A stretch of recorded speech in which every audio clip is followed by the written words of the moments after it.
మరి మునిపల్లి గ్రామంలో మరి ఆకుంటవారి అలకుంటవారి సంస్థానం నందు మరి గొప్పైన పండగ జరుగుతున్నదయ్యా. మరి ఏమి పండుగ అంటే మరి అటువంటి ఆ తండ్రిగల పోషెట్టి మరి చనిపోయే స్వర్గాత్మైంది కాబట్టి 20 గొర్రెలు వసుకొని విందు భోజనం కింద పెట్టుకున్నటువంటి ఈ పాటికి అన్న భోజనం చేసి ఎవరింటి వాళ్ళు వెళ్ళిపోతుంది.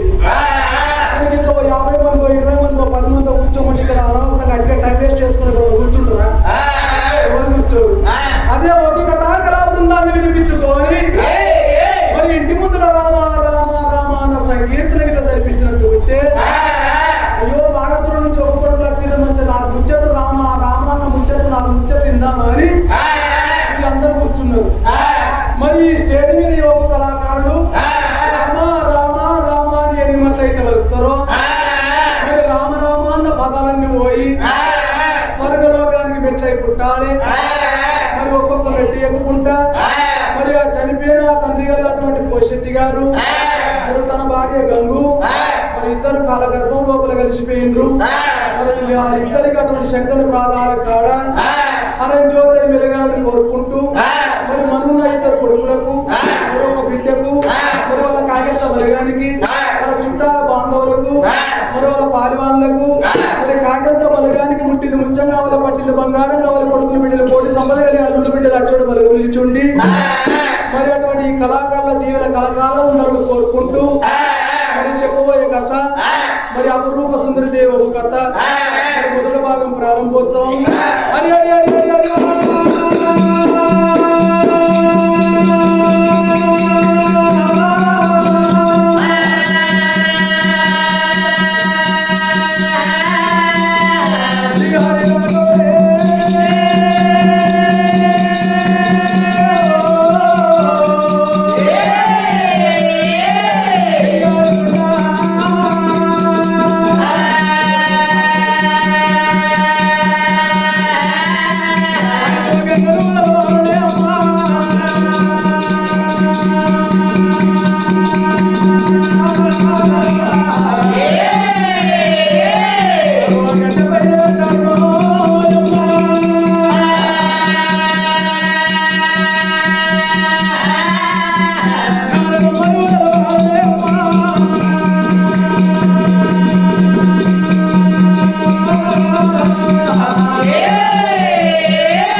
Thank you.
పంచన్న గిరిలో ఉండని గాని లోకాల శంకరుడు ఇక్కడ కాదు అక్కడ కాదు ఎండి కొండల్లో పౌడి కొండల్లో ఆ లోకాల శంకరుడు భక్తుల కొరకు బాధపడుకుంటే హిమాలయ కొండలలో హౌస్ పట్టుకొని ఉన్నాడు. మరి భక్తులు లేదు భగవంతులు లేడు భగవంతులు లేదు భక్తులు లేడాట. మరి విష్ణువీశ్వర బ్రహ్మము పురి చేసిన మాయ బొమ్మలము మట్టి బొమ్మల మనం ఉన్నాము మనం ఎంతని వారమయ్యా. పార్వతికి అనేక మంది భక్తులున్నారు శంకరునికి అనేక మంది భక్తులున్నారు. మరి భూలోక నగరం లోపల భక్తుల భక్తులు ఏ రాజ్యం ఉన్నది ఏ దేశం ఉన్నది ఏ పనగడు ఉన్నది ఎక్కడో ఇప్పుడు ఆయా ప్రదేశం అటువంటి ఇక్కడ కాదు అక్కడ కాదు 360 12 భూలోక నగరం లోపల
శంకుపోయిన పట్టణాన్ని పరిపాలన చేసేవాడు శంకుపోయిన మహారాజు. శంకుపోయిన మహారాజు భార్య ఆడవిల్ల శకుంతలాదేవి. ఆకుదారి పట్టం 60 ఉన్నది తొక్కదారి పట్టం 90 ఉన్నది. చిన్న గుట్టల మీద చిన్న రాయల మంద మీద గుట్టల మీద మంద తినబోత తింటున్నది. ఎక్కబోతే గుర్రాలు ఉన్నాయి ఎడబోతే రాజ్యం ఉన్నది. ఎండికి వాళ్ళు ఎస్ఐ ఉన్నారు బంగారానికి వాళ్ళు బలవంతులు ఉన్నారు. భగవంతునికి మొక్కకు ముందుకి ఆ భగవంతుడు కరుణ చూపి 2 కొడుకులు మనం ఒడిగట్టి అటువంటి పెద్ద కొడుకు ఆయన సూర్యకాంత రాజు చిన్న కొడుకు చంద్రకాంత రాజు 721 రోజు నాడు 2 కొడుకుల పేరు పెట్టుకొని 5 సంవత్సరాల కొడుకులు వేసుకొని కొడుకుల పాఠశాల లోపలేసి చదువులు శాస్త్రాలు విద్యా బుద్ధి నేర్పించిండు. మరి చదువు రాని వాడు ఇంత పశువు కంద కింద లెక్కనాట. అడవి లోపల మేసి ఎద్దు ఒక్కటేనాట. భగవాన్ కట్టన అవసరం లేదు భగవంతులు కట్టన అవసరం లేదు. కొడుకుల పేట బిడ్డల పేట లక్షల రూపాయలు సంపాదించిన అవసరం లేదు. బ్యాంకుల్లో 1 కోట్ల రూపాయలు వాడుకోమని ఇనుపొమ్మ నుంచి 1 కోట్ల రూపాయలు దాచిపెట్టడం అవసరం లేదు. కొడుకుల కనంగానే పెద్ద గొప్పరికం కాదు బిడ్డల కనంగానే పెద్దరికం కాదు. కొడుకులు కన్నాక బిడ్డల కన్నాక 5 ఏళ్ళకి వచ్చినాడు వాళ్ళు పాఠశాల లోపలేసి మంచి చదువు చదివియాలి. పెద్ద పెద్ద చదువు అనుకో ఎంత గొప్ప పేరు ఉంటుంది. అవునే ఓ గంగన్న ఎంత మంచి పేరు ఉంటది. మంచి పేరు ఉంటది. మన ఒడ్డరాజుల కులంలో వెనక చదివించిర్రా చదివియాలి. ఇప్పుడు చదివిస్తున్నారు లేదు మరి ఎందుకు చదివిస్తారు. తెలివికి వచ్చింది జ్ఞానానికి వచ్చింది బుద్ధి వచ్చింది. అందరితో పాటు మనం సుధా సరి సమానం ఉండాలని చెప్పి ఇప్పుడు మంచి మంచి చదువు చదివిస్తున్నారు.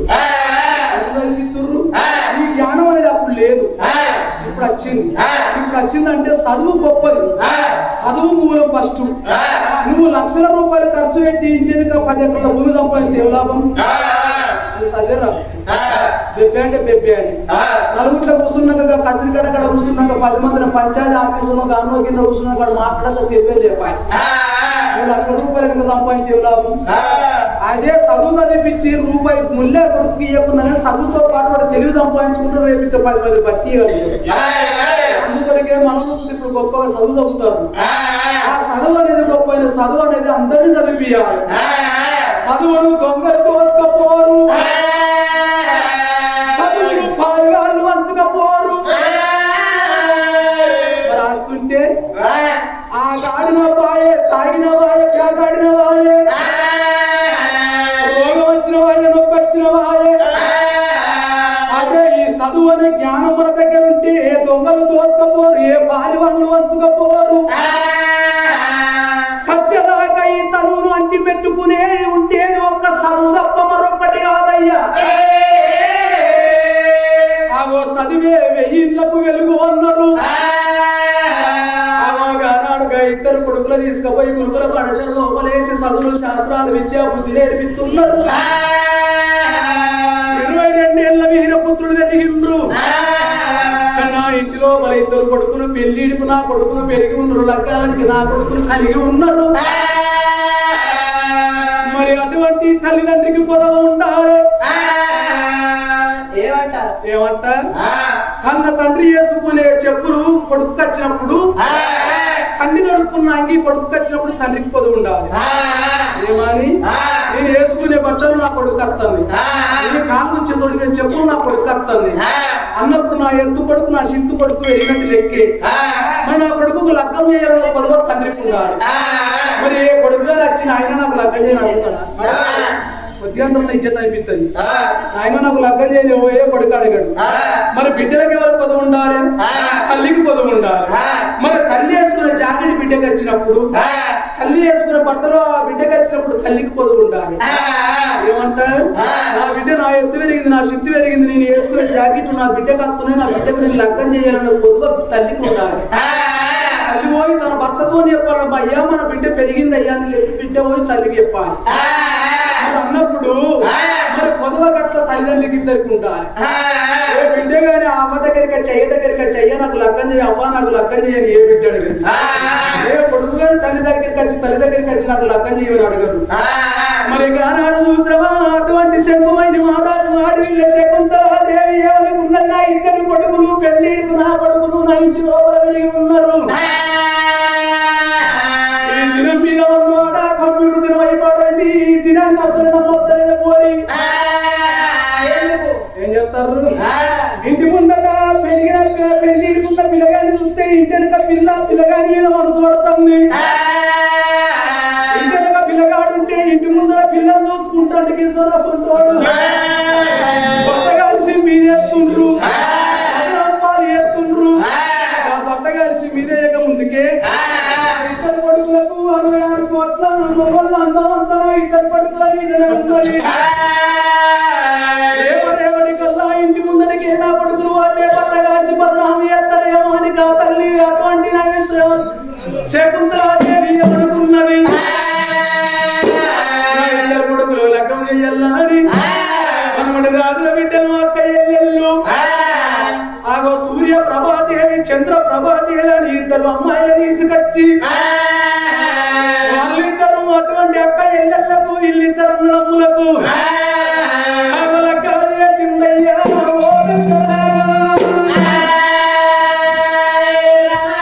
సూర్యకాంత మహారాజుకు సూర్య ప్రభాదేవి, చంద్రకాంత మహారాజుకు చంద్ర ప్రభాదేవి ఇద్దరు ఆడి పిల్లలు తీసుకొచ్చి వైభవంగా కళ్యాణం చేసి నా కొడుకులకు ఆట పాటలకు అడ్డగోలు మేమెందుకు ఉండాలా అని ఆ ఊరుకు 12 భాగమంది వచ్చవల్ల తోటల్లో నిచ్చవల్ల తోటల్లో దేవా కన్నేరు పూల తోటల్లో కొట్టి తప్ప మారగట్టెనయ్యో.